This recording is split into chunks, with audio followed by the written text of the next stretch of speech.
So, start na tayong magpakulo ng pasta. So, sa instruction ng pasta na to nakalagay ay 7 to 8 minutes. So, depende sa pasta ang mabibili nyo kung anong instruction niya.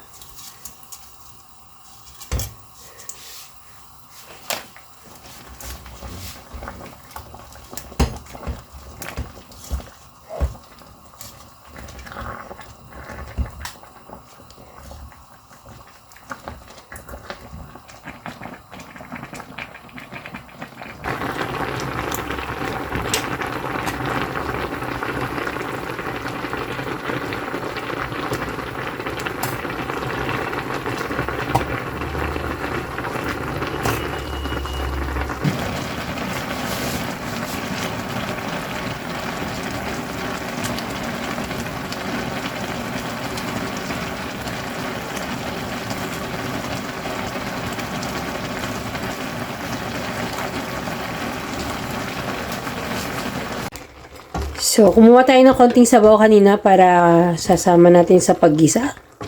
Ayan. So, set aside na natin to. Luto na tong pasta. I-drain nyo lang. Mag-start na tayong maggisa.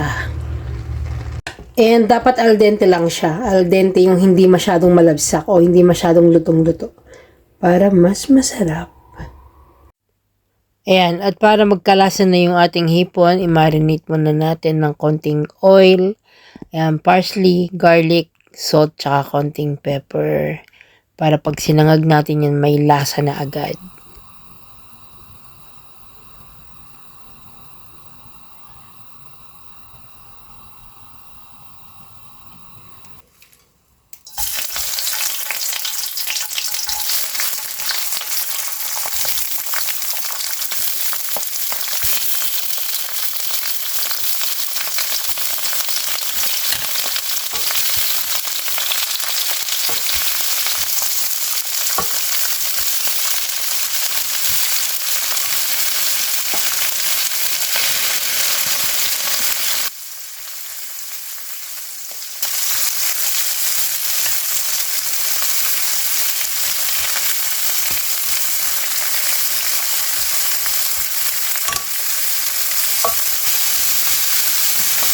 Yan, so binaligtad ko ulit siya. Huwag natin i-overcook para hindi siya dry. Konti na lang. Hangoy na natin.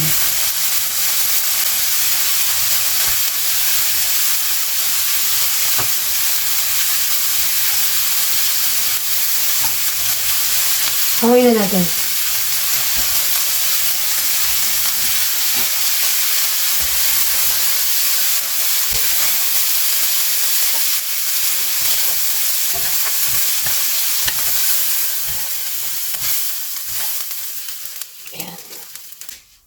Bago masunog. So, sa pinagprituhan natin nung ating hipon, yan, igisa na rin natin ang ating bawang sibuyas. Hintayin natin malutong mabuti yung sibuyas bago natin ilalagay ang kamatis.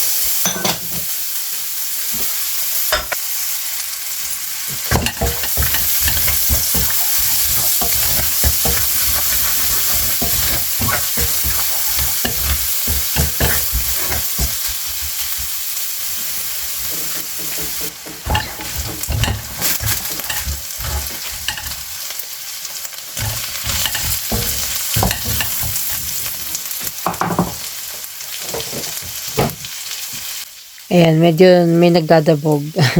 Lagyan na natin ng paminta, chili flakes, at saka ng powder seasoning o kaya salt. Kung anong gusto nyo.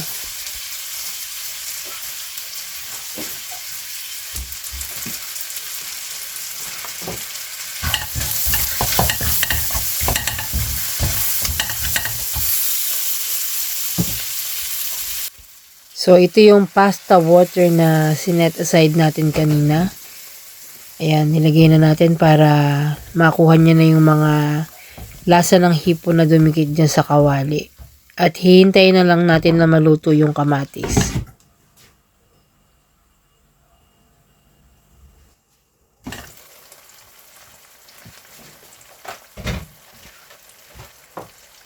Yan, dahil luto na ang kamatis, pwede na nating ilagay ang clams.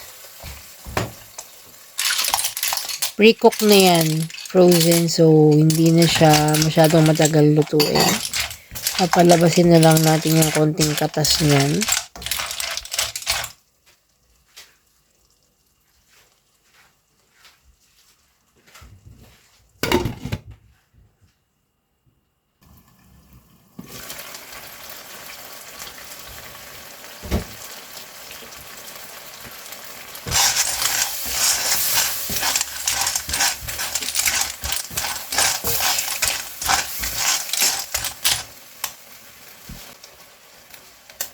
Siyempre, titikman natin yan. Baka matabang. At dahil okay naman ang lasa, ibabalik na natin yung binalatan nating hipon. Depende na sa inyo kung gusto nyong balatan o ilalagay nyo pa rin ng buo. Ayan, kung anong trip nyo. Importante nandyan yung hipon.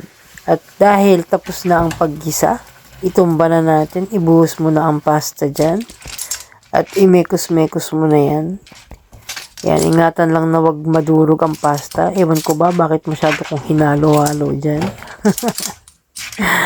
Ayan, basta imekos-mekos mo na yan hanggang ma-distribute na lahat ng sauce dun sa pasta. Sige pa rin ang halo, wagas ang halo. Yan, gutom na kasi ako dyan. Kaya makahalo, nagmamadali. Yan, so mekos-mekos nyo lang yan at magpi-plating na tayo.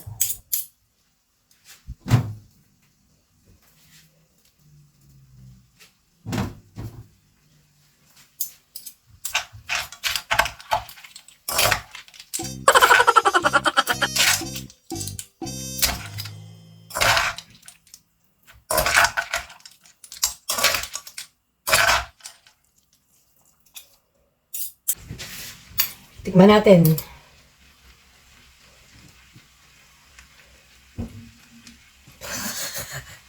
Ayaw mo magpatikim, ha?